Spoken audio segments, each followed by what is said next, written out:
বাংলাদেশের আর্মিকে ব্যবহার করে শেখ হাসিনা ক্ষমতা থাকার যে মানে দুঃস্বপ্ন দেখছে, এটি আজকের খবর যদি আপনি দেখেন, ওবায়দুল কাদের যে কথাটি বললেন শুট এট সাইট, সারা বাংলাদেশে কোথাও কি সেটি হয়েছে?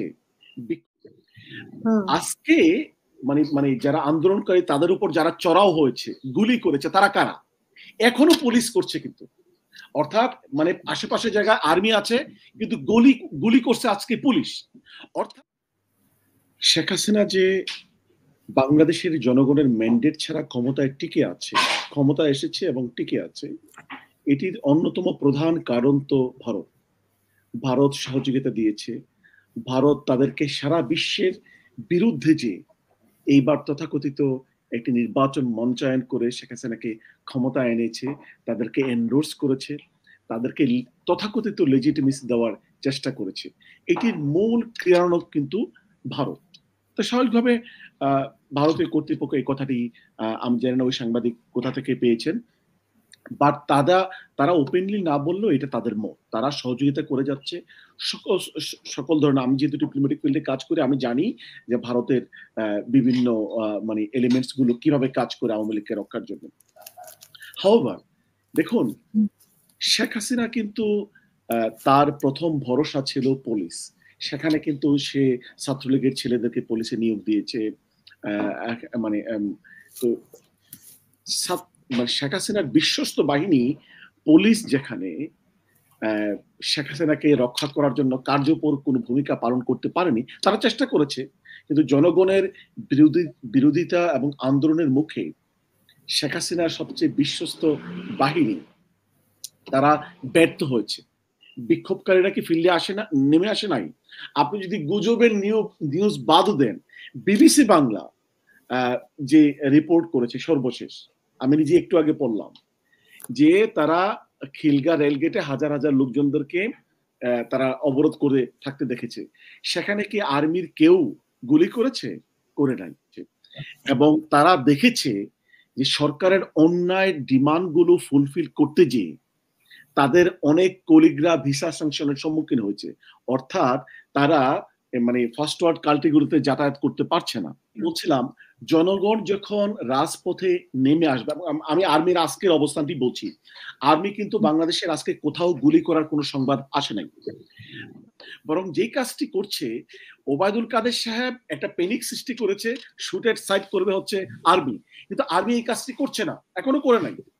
কিন্তু আর্মিকে ব্যবহার করে, আর্মিকে রাস্তায় রেখে তারা পুলিশকে ব্যবহার করছে এবং পুলিশ জনগণের বিরুদ্ধে অবস্থান নিচ্ছে। তো আমি আপনার প্রোগ্রামের মাধ্যমে দুটো মেসেজ দিতে চাই বর্তমানে যারা আর্মি আছে এবং বাংলাদেশের জনগণকে।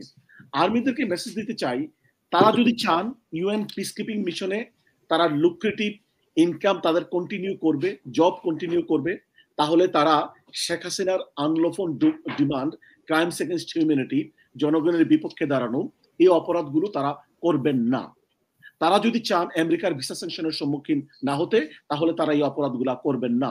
তারা যদি চান ফার্স্ট ওয়ার্ল্ড কান্ট্রিতে তারা যাতায়াত করতে পারবেন, তাহলে তারা এই অপরাধগুলো করবেন না।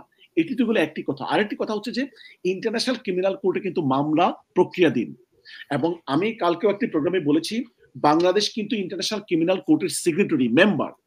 অর্থাৎ খুব সহজেই বাংলাদেশে যখন ক্রাইমস এগেইনস্ট হিউম্যানিটি হবে, এবং হয়েছে, স্পষ্টতই হয়েছে, আমাদের কাছে ডকুমেন্টারি এভিডেন্স রয়েছে, এবং মামলাটির কারা এই মামলাতে কারা একিউজড হবে, পানিশড হবে, আজকের যদি কোনো আর্মি অফিসাররা শেখ হাসিনার আনলফুল ডিমান্ডকে ফুলফিল করতে যেয়ে জনগণের বুকে গুলি ছোড়ে, সুতরাং সহজেই কিন্তু তারা ইন্টারন্যাশনাল ক্রিমিনাল কোর্টে মামলা ফেস করতে হবে। আরো অন্যান্য ধরনের কনসিকুয়েন্স তো রয়েছে, আমি যে কথাটি বললাম। এরপরে আসি, দেখুন মিশরের সাথে খুব বড় ধরনের মিল রয়েছে, যেটা জিল্লু ভাই বললেন, এবং মিশরের পুলিশ কিন্তু আরো ফেরোসাস, খুব কঠিন পুলিশ কিন্তু মিশরের পুলিশ এবং আর্মি। সেই তুলনা আমি বলবো আমার দেশের আর্মি এবং পুলিশ কিন্তু সেই ধরনের ফেরোসাস না। যদিও শেখ হাসিনা এই কয়েক বছরে পুলিশের একটি অংশকে অথবা র্যাবের একটি অংশকে তারা ইনহিউম্যান ওয়েতে ফেরোসাসলি তারা ডেভেলপ করার চেষ্টা করেছে। বাট আমি মনে করি ইন্ডিয়া চাইলেও তারপর হচ্ছে যে শেখ হাসিনা দেখলেও ওবায়দুল কাদের সাহেব মানে পেনিক সৃষ্টি করলেও বাস্তবতা হচ্ছে জনগণ এই কয়দিন বিজয়ী হয়েছে, জনগণের আন্দোলন বিজয়ী হয়েছে। আমি দৃঢ়ভাবে বিশ্বাস করি বাংলাদেশের জনগণ আজকের পর্যন্ত যে অবস্থা, যে জনগণ এখনো রাজপথে আছে, আর্মি এখনো কোনো মানে মানে আমরা শুনিনি যে তারা জনগণের উপর শুট করেছে। এটি একটি ভালো sign, it's a good sign. জনগণের আন্দোলন বিজয়ী হবে, জনগণ গণতান্ত্রিক অধিকার ফিরে পাবে বলে আমার দৃঢ় বিশ্বাস। ধন্যবাদ। অসংখ্য ধন্যবাদ।